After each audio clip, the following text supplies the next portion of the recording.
You are tuned to Grecian Echoes here on WNTN 1550 AM in Cambridge, Needham, and Boston. We are streaming at WNTN.com. It's Mondays with Meleti and your host Meleti Pouliopoulos. At this time, I have a very special guest who is joining us by telephone, Dr. Yiorgo Topalidis. He holds a PhD in sociology from the Department of Sociology and Criminology in Law at the University of Florida. Yiorgo's research interests lie within the field of historical sociology. His dissertation, which received the Modern Greek Studies Association's prestigious John O. Yatridis Best Dissertation Award, proposes the whitening process model as an epistemological framework for understanding the dynamics of social construction, contestation, and social memory of white identity. Yiorgo's research complements scholarship that decouples whiteness from white supremacy. He is currently preparing a monograph that explores the early 20th century experiences of Ottoman Greek migrant identity construction, contestation, and transgenerational memory transfer in a U.S. context. That's quite a bit to say, but I guess the first thing that we should say, because I know we have him by telephone, is Kalimera Dr. Topalidis. Kalimera Yiorgo. Καλημέρα σε εσάς και στο ακροτήριό μας. Good morning, everybody. How are you? By the way, I want you to know that the music, the background music, the intro music that we were playing was by Mr. George Makridis from his new CD, Roads West of the City.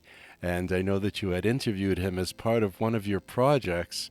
I just wanted you to know that.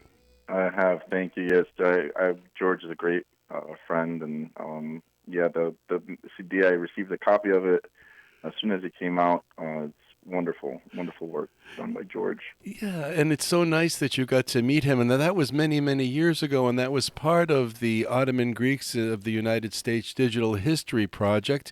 I would like to start with that if we could. Would you tell us a little bit about that project and what some of the goals are?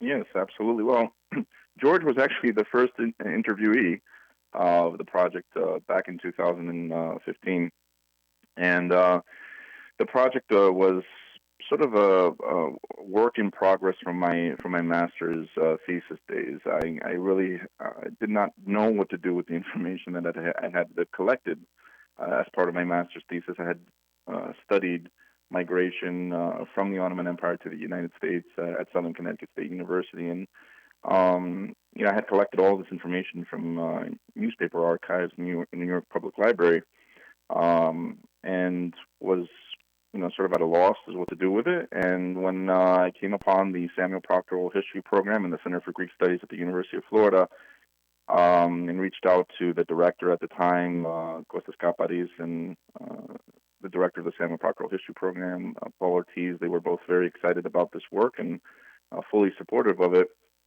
And since then, I sort of developed it into what it has become with their help.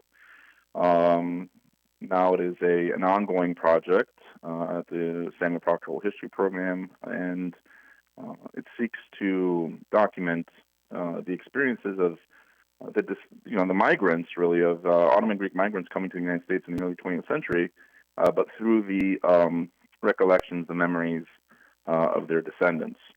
And in addition to interviewing descendants of those migrants, the project also documents different memorabilia that were brought over from the Ottoman Empire to the United States during those early years of the 20th century, inclusive of three-dimensional and two-dimensional objects, and things like icons, jewelry, documents also related to their migration, personal diaries, books that they brought over with them from the Ottoman Empire to the United States.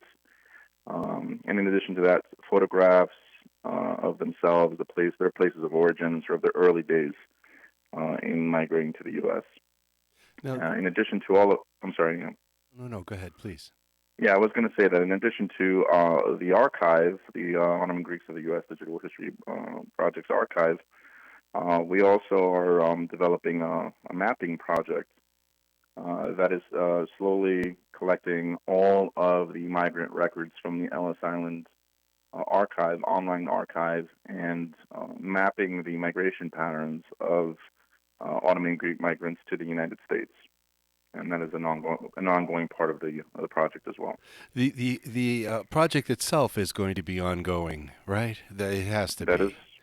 that is correct. Yes, it's currently at over 50,000 images collected and over 250 interviews. And each year we plan a field work trip to a different part of the country. There's quite a long queue of individuals who are interested in sharing their stories, and we're working diligently to collect them all and make them available to researchers both at the University of Florida and worldwide for research purposes. This is just wonderful work, and there is a great website for the Samuel Proctor Oral History Program, and this particular project, the Ottoman Greeks in the United States Digital History Project, is housed there. Is there an easy way for people to find this, or an easy URL that you can give? Yes, absolutely. I can provide that to the audience. It's through the University of Florida's digital collections. Just a Google search of that will bring you to the Samuel Proctor Oral History Project's page, and then the Ottoman Greeks of the U.S. Digital History Project will be listed under there. You know, But I could certainly provide an address to you, Meleti, and you can share with the audience also. Yeah, that would be wonderful. And I know that there's a Facebook page of people that are on Facebook can just search there. And you have been in so many states, Florida, California, Connecticut, Massachusetts, Michigan.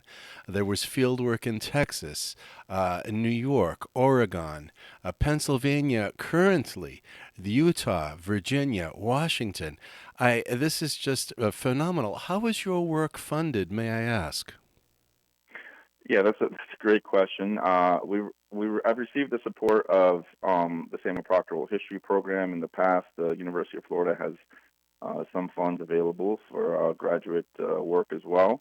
A major contribution was made by the Asia Minor Historical Association, AMHAS, as it was known. When we did field work in Ohio, that organization was just thrilled to support this work, and it was through their help, through that private donation, that the majority of this work has been done, and it continues. And at the moment, I'm actually seeking further support, both through publicly available grants and private support as well. So it's through private donations and the possibility of academically oriented grants that the work continues. And how many of people are currently working on the project? I know that Dr. Denise Matthews had done some work with you. Are there other people that are working with you on this particular project? Yeah, Denise and I were great friends, and worked very hard on the project in its early years. We actually took some field work trips together, and at the time when I wasn't in grad school yet and sort of freelancing, she and I worked together on formulating the audience and understanding the audience together better. Denise was um, she is emeritus faculty from Eastern Connecticut State University, and after that point, I sort of continued the work by myself. Denise retired, and she and I are in communication, but I continue to work myself. And since then, I've had interest from undergraduate students at the University of Florida. We're actually working with the Center for Greek Studies now to develop a plan to use this information in their modern Greek language sequence of classes that they have. We've drafted a proposal with Dr. Chris Kostopoulos there, and we're sort of trying to figure out the details of implementing that program and the usage of the information. But yeah, for the most part, I've been involved in the field work for the majority of the time over the course of the past 4 years, especially.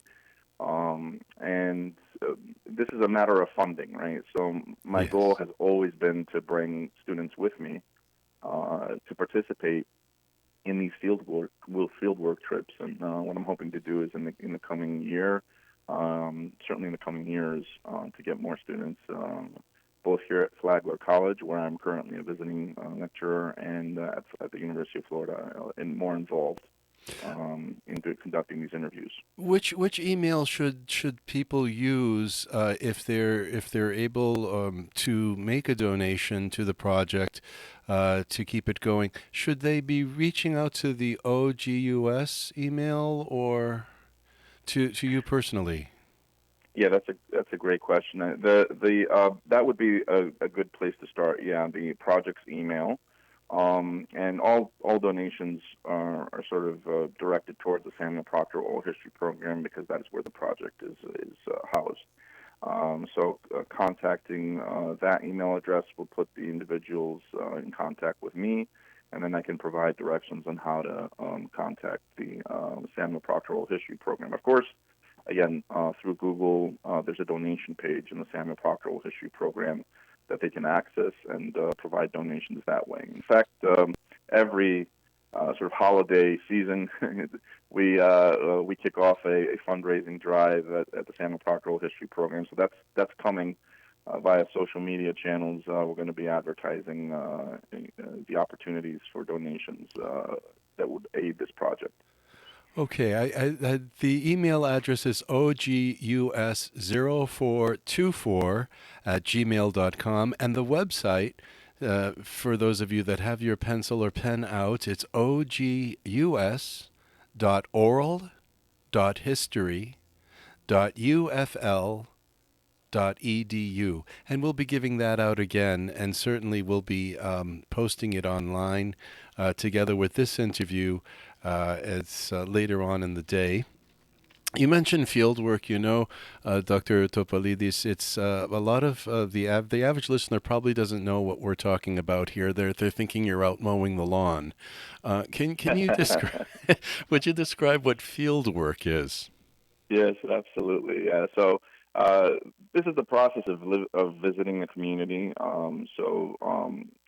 The idea is to interview individuals who have this background by visiting their community, meeting with them, and taking the time to learn from their stories and the stories of their ancestors, the migrant generation.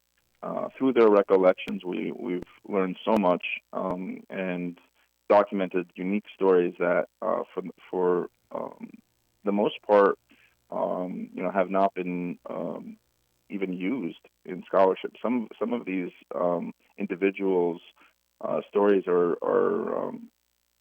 I could venture to say would change the way we see migration in the early 20th century. They also complement a lot of the scholarship that's been done for sure.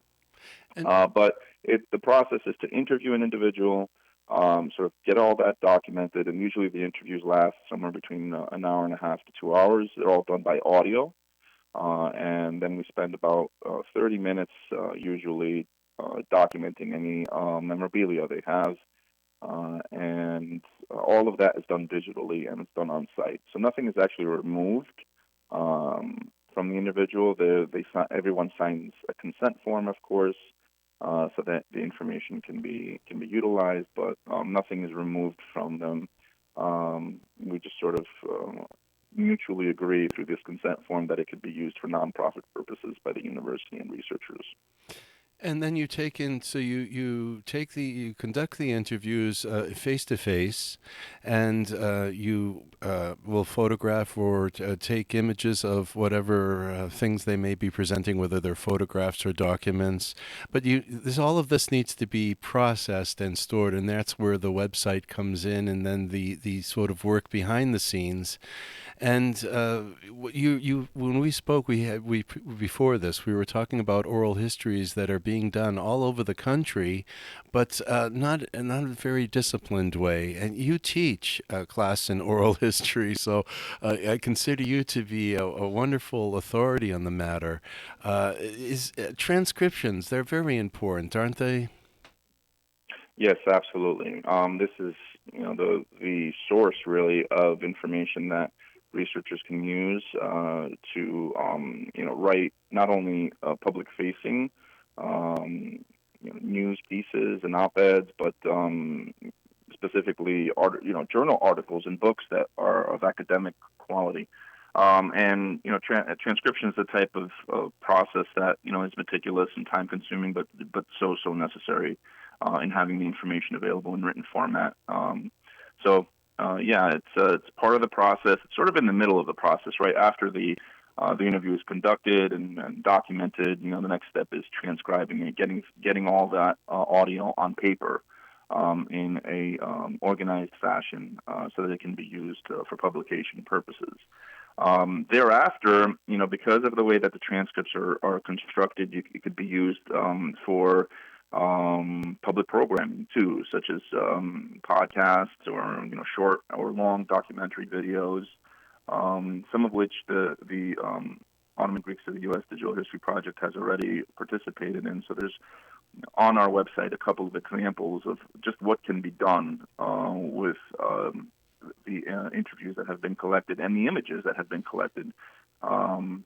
With Dr. Denise Matthews, for example, one of the first projects we engaged in was looking at labor history in the U.S., sort of the ways in which Ottoman Greek migrants entered the labor market in the early 20th century. And we looked at specifically 7 different cities and the experience of migrants in those cities. And then more recently, I produced a 12-part short video documentary series regarding migration, experiences of migration from different parts of the um, uh, overlapping regions of the Ottoman Empire and what is today Turkey to the United States. And I looked at different themes related to those experiences. And again, all of that is available on the website for the general public to access.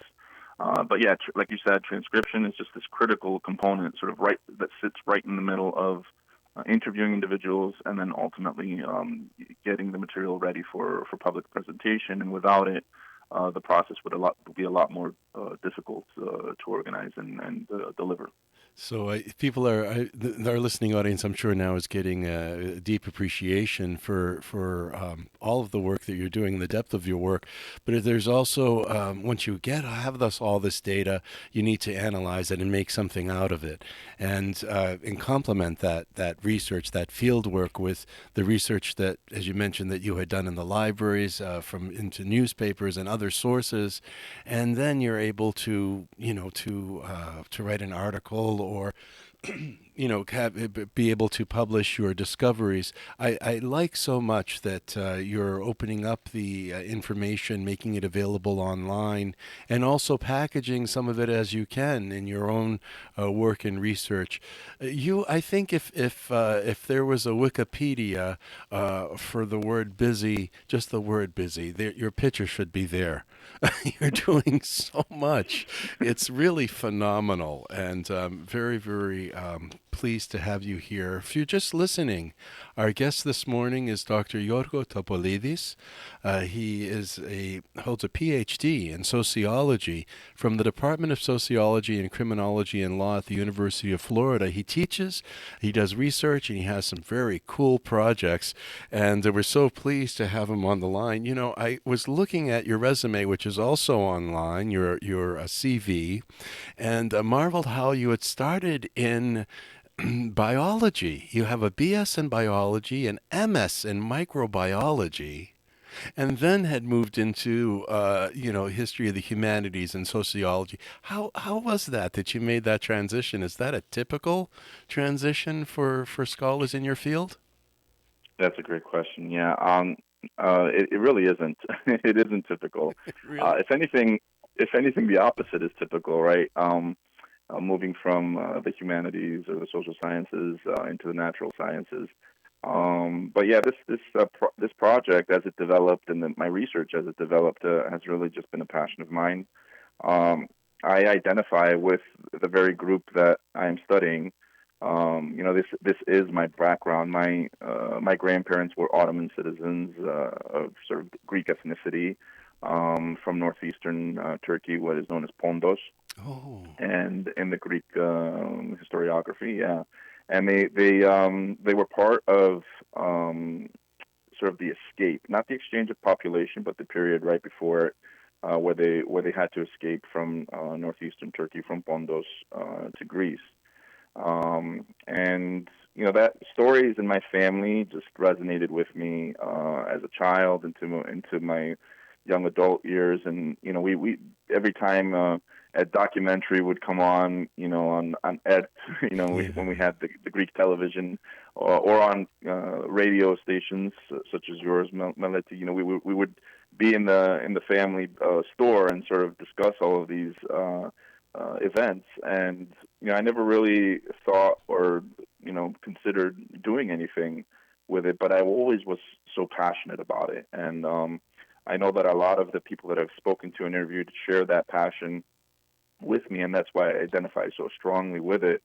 And I just, after sort of thinking about it and considering it, I went to a lecture in 2006 at the University of Connecticut's Pevia organization. Oh, good. Um, Yeah. yes, and while there, this was organized by the Pondian societies in Connecticut, specifically the Pondian Society Pondos in Connecticut. They had brought over Dr. Konstantinos Fotiadis from Greece, Oh, good. and yes, and he presented his work on crypto Christianity in northeastern Turkey in Pondos, and yeah, I was I stayed after and sort of asked him all these questions.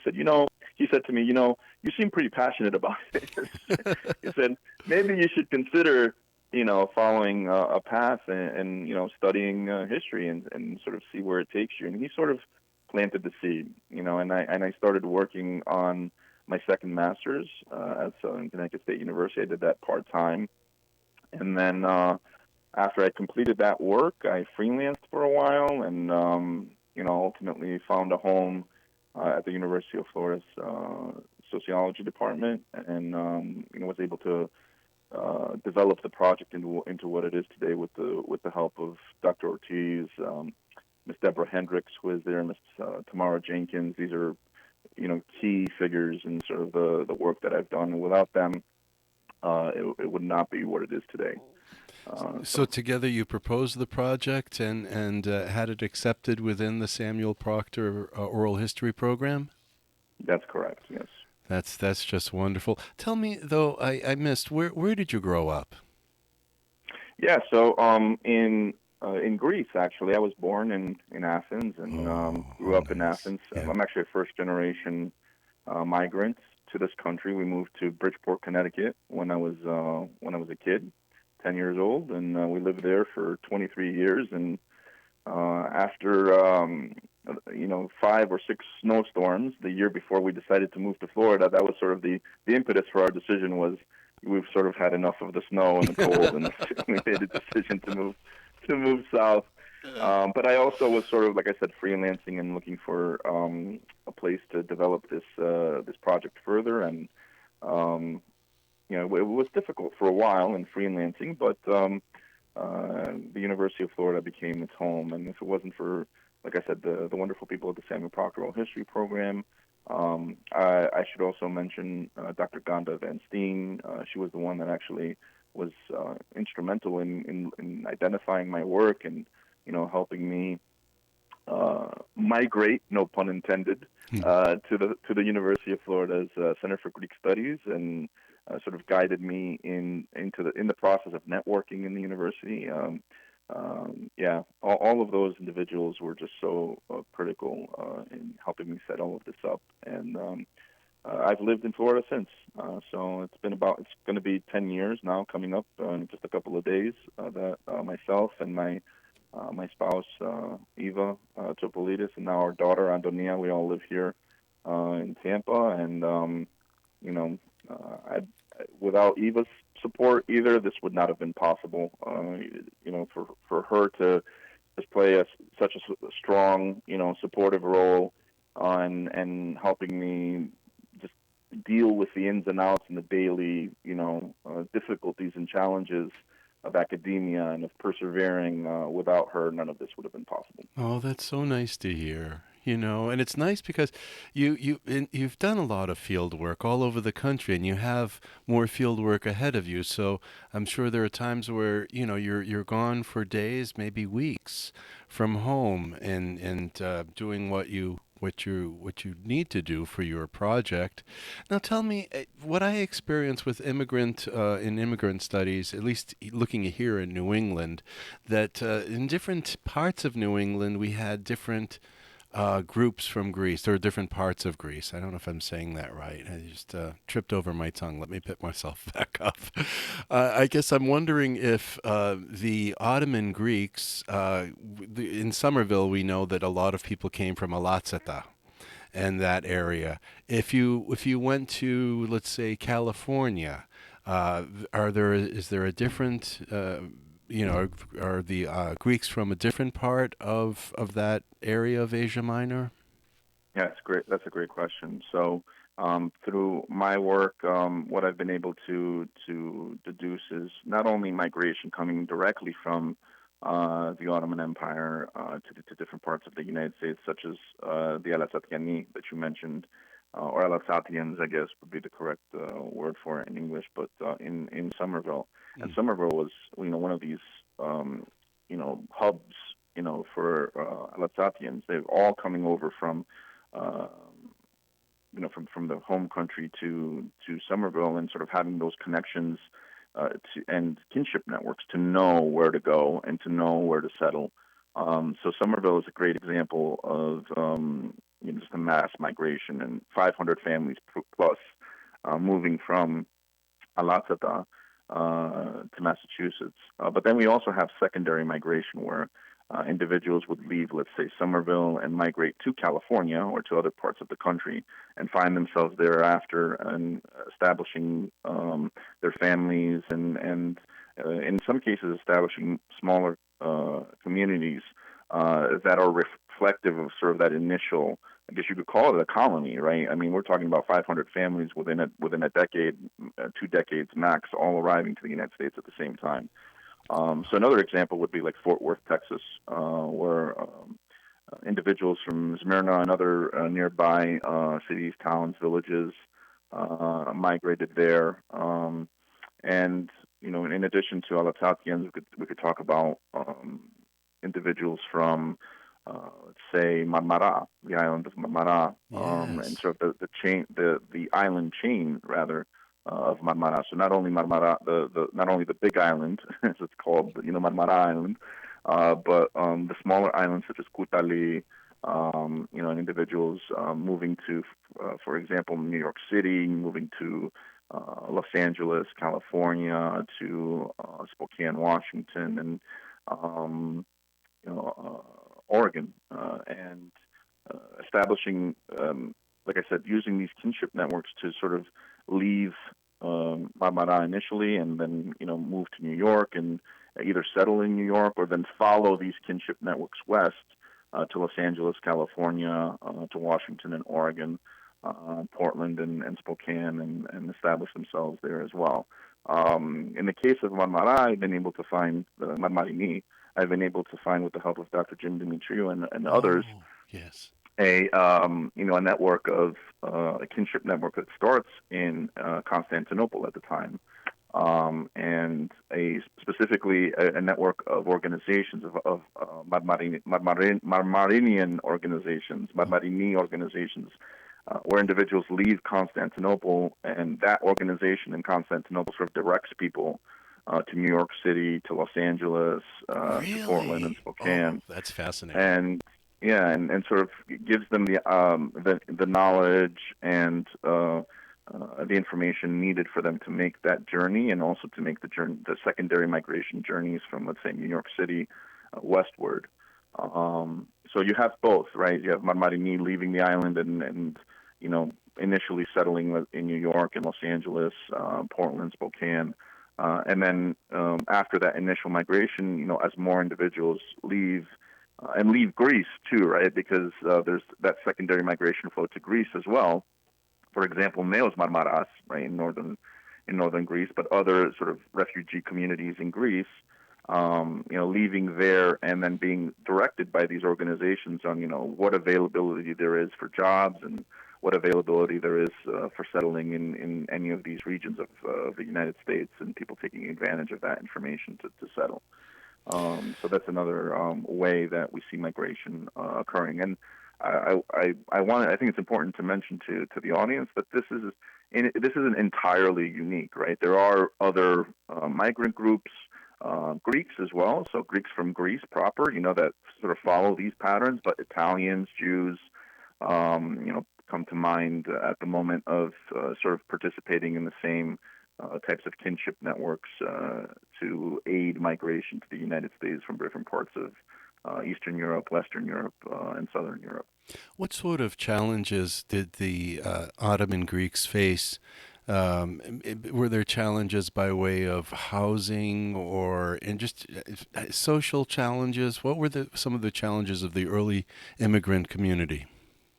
That's a wonderful question. Yeah. So I actually published an article last year, 2022, that speaks to housing discrimination in Portland and Seattle, where individuals who were in the local community sort of identified as Turkish or Ottoman or Oriental, quote unquote, in general, were allowed to live in particular communities only as servants, right? So they couldn't settle or purchase land and property in particular communities in Portland and Seattle, and that's an important thing to sort of to know and understand, to contextualize that resettlement experience.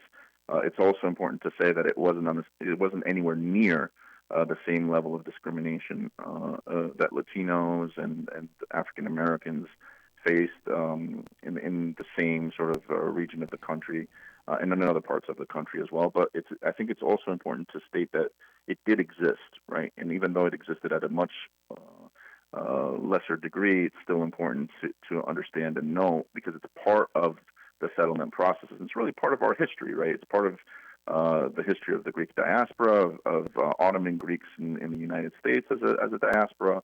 I think it's important to understand that these events were real and people were experiencing them. And granted, they weren't, like I said, experiencing them at the same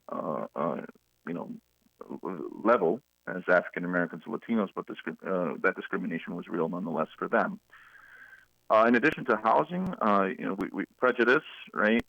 So sort of facing prejudice in the workplace, facing prejudice in public, not only prejudice expressed by the white American population in general, but very often in the interviews, individuals will call out specific ethnic groups that they sort of have memories passed down to them of their ancestors experiencing prejudice. So, for example, the Irish comes up very often, or Italians, or other ethnic groups that they were living adjacent to, and experiencing prejudice from them,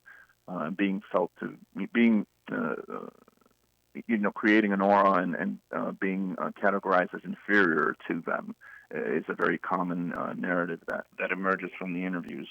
But in addition, being made to feel inferior by Greeks, and so being called out as Turks or not Greek enough to participate in sort of the larger Greek community, and this went both ways. I mean, according to what we see in the interviews is that similarly, the Ottoman Greek migrant group would participate in this type of prejudice. So it did go both ways, but it's interesting that during this time, sort of race is such a dominant form or such a dominant construct in identity and understandings of identity during this time, and it sort of resonates to the present. We see it at present happening again, and it's sort of speak at much greater length as to why that is happening, and the ways that it happens over time, and sort of the ways that race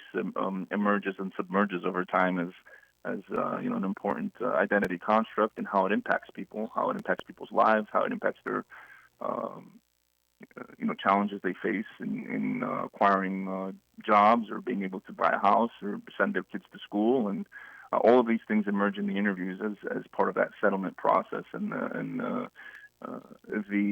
experiences that Ottoman Greek migrants face and challenges they face, both, like I said, when interacting with the general white American population, um, and these other ethnic groups, and also Greeks as Greek migrants and the Greek migrants as well.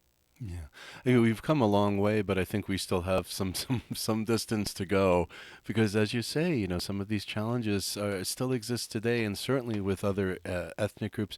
Now, your research you've been doing primarily here, have you done any research in Greece, or is there anything that we can learn, say, from the Center for Asia Minor Studies? Or would there be anything in Greece that might help your project?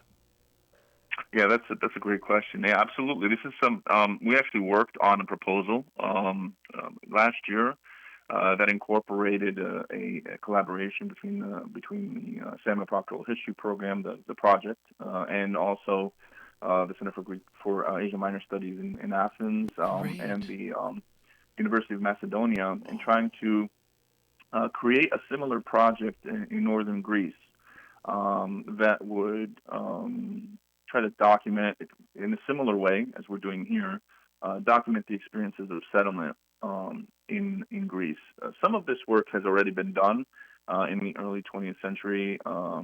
Researchers from the Center for Asia Minor Studies set out to try to interview individuals and documented a large amount of information of those experiences. But from my knowledge of that collection, they mostly focused on experiences of expulsion or the exchange, or fleeing massacres and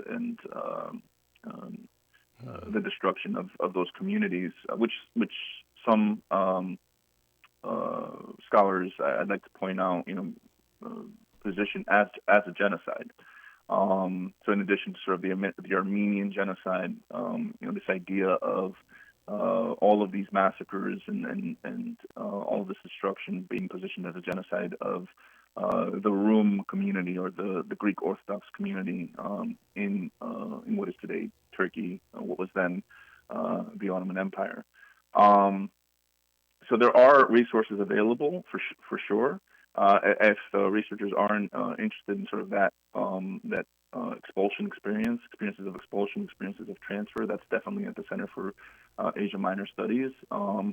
And this proposal, like I said, that we drew together is something that we're trying to cultivate further at the University of Florida, and here at Flagler College now, where I am a visiting lecturer, to see in what ways we can enrich students' learning about this time period, and get them involved in conducting these interviews and learning from these experiences as well. This is really brings up another area, another project that I'd like to ask you about in the time we have left, because at the top of the hour I actually host an Armenian program, and that comes on right at the top of the hour. But before I asked you about the white anti-racist activism digital history project, I wanted to just note that you have given a number of presentations. You have spoken. You've been invited, and you have given presentations. A Smyrna of 1922 that you gave, memory and erasure of a Greek-speaking Orthodox Christian community. It was a public lecture that you held in Florida. Another lecture, 100 years after the catastrophe in Asia Minor. More recently, Mapping Migration, learning from the Oral History Project. So you are available to speak, and also you have given conference presentations, panels, and workshops. These are the things you do when you're a scholar at your level, and very, very impressed with your work, Dr. Topalidis, and I want to thank you. So we don't get cut off at without my saying thank you so much for joining this morning. Because I when we went to set up the call, and I said, well, normally we start at 9:15. You said, well, I'm teaching, and can we make it a little later? And so I'm glad it worked out. Please, can you just give us a few words about the white anti-racist activism digital history project, and because it, yeah. Yeah, absolutely. I mean, thank you for that question. This is a newer project that I'm now beginning to develop. I actually started it last year, and what this project tries to do, it actually grew out of the Ottoman Greeks of the U.S. Digital History Project. I noticed that, as more and more I interviewed people, they had these experiences of prejudice, discrimination, and in voicing them, I noticed that many of them were actually involved in social justice activism. Both their parental generation was, and in some cases, the migrant generation was. And I in reading this scholarship about whiteness, coming to the realization that these are the types of examples that are so crucial and so important for um, descendants of those migrants who identify as white and can be externally categorized as white in hearing. We need, I think, more role models, more people who we can identify as white externally and self-ascribed white that took these leadership roles recently in recent times. I mean, there's a lot of work that's done, of course, on historical figures, that had played a major role in social justice activism and in trying to get equality for and play a role in supporting civil rights for African Americans, Latinos, and Native Americans. But there's so many ways in which white supremacy impacts a variety of identities. And through these interviews that I did initially, I noticed that there's people who we could speak to who are Greek or Ottoman Greek that played a role in civil rights, in the civil rights movement, and social justice movements more Really? recently as well. Oh, that's And great. and it's so important to highlight their contributions because I believe, and a lot of scholarship agrees with me, that speaks to whiteness and whiteness as an identity and an ideology, that these very people should be uh, um, our role models.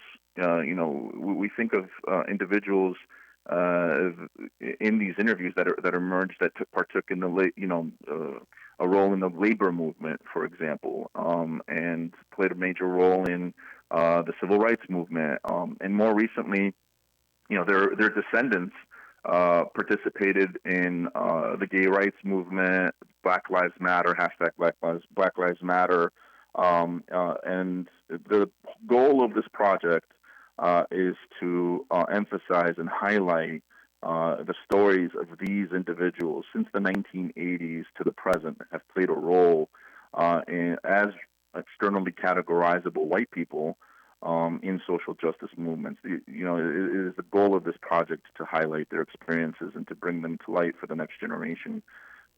Because as we see, it is so important in today's world, and it always has been important for white voices and white individuals to stand up and speak up for social justice. So that is the sort of the main goal of this project, and it's an ongoing project as well.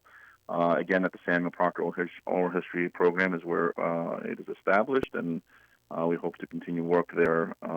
Again, bringing in students and conducting interviews and documenting memorabilia. So it's set up in a similar way as the Ottoman Greeks of the U.S. Digital History Project, but with somewhat a different perspective and goal. Thank you so much. And information is on the website ogus.oral.history.ufl.edu. The email address for the Ottoman Greeks in the U.S. project is ogus0424@gmail.com.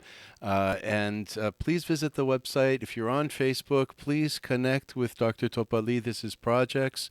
And certainly, if you can help with funding, I'm sure that is always welcome. Dr. Topalidis, thank you so, so much for speaking with us today. It was very interesting.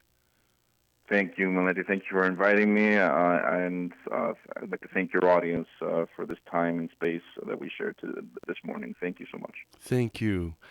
Ladies and gentlemen, that was Dr. Yiorgo Topalidis, and very, very proud of his work. Stay tuned for the Armenian program, the Echoes of Keftime, at the top of the hour. We're going to exit this program with another track from George Makridis' CD. This one's called In the Armenian Quarter, taking us right into the echoes of Kev time. It's Mondays with Meleti.